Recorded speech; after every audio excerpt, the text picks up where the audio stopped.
رات کی تنہائی میں ساری رات دعاؤں میں گزری، روتے رہے اور امت کے لیے دعائیں مانگتے رہے۔ سحر ہوئی، حضرت بلال نے آواز دی اور ام المومنین سیدہ عائشہ صدیقہ قریب آئیں۔ حضرت بلال بھی آئے اور آپ علیہ السلام کے پاؤں لمبے اور طویل ساری رات قیام کی وجہ سے پھول چکے تھے، ان میں ورم آ چکا تھا، اس حالت کو دیکھ کر اٹھا نہیں جا رہا تھا۔ ام المومنین نے فرمایا آپ اپنے آپ کو کیوں مشقت میں ڈالتے ہیں؟ اللہ نے تو آپ کے لیے اعلان کر دیا معافی کا، آپ تو کل بھی گناہوں سے پاک تھے، آپ کا مستقبل بھی شاندار ہے، آپ کیوں اپنے آپ کو تھکاوٹ میں ڈالتے ہیں؟ تو آپ علیہ السلام نے ایک جملہ فرمایا افلا اکون عبدا شکورا۔ حضرت بلال کو فرمایا بلال میں اللہ کا شکر گزار بندہ نہ بنوں؟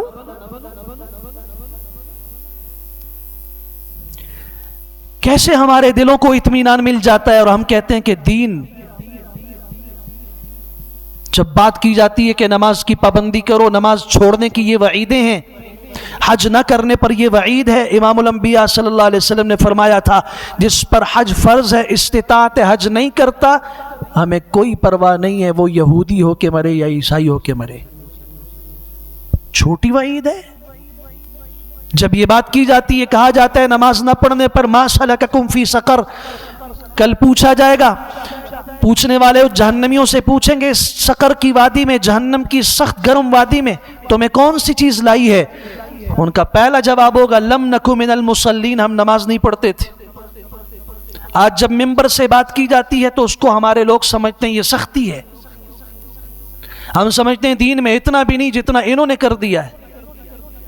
اللہ اکبر کبیرہ، اللہ کی قسم یہ ایک درد ہے، یہ ایک درد ہے جو وہ آپ کو سنا رہا ہے، اس کے سینے میں آگ لگی ہوئی ہے، اور یہ بھی اس امت کا اور اس دور کا ایک گناہگار انسان ہے، مگر اس کی نسبت ہے رسول اکرم صلی اللہ علیہ وسلم کی علم اور وراثت کے ساتھ۔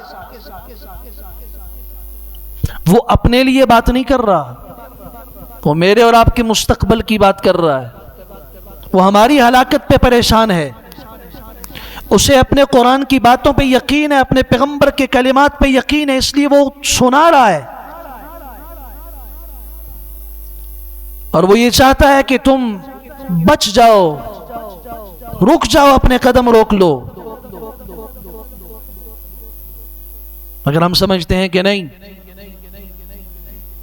ان کے مزاج کی سختی ہے جو یہ ہمارے اوپر تھوپ رہے ہیں۔ افلا اکون عبدا شکورا کا جملہ یاد رکھو، کائنات کی سب سے مقدس ترین ہستی جو محمد الرسول اللہ صلی اللہ علیہ وسلم کی ہستی ہے،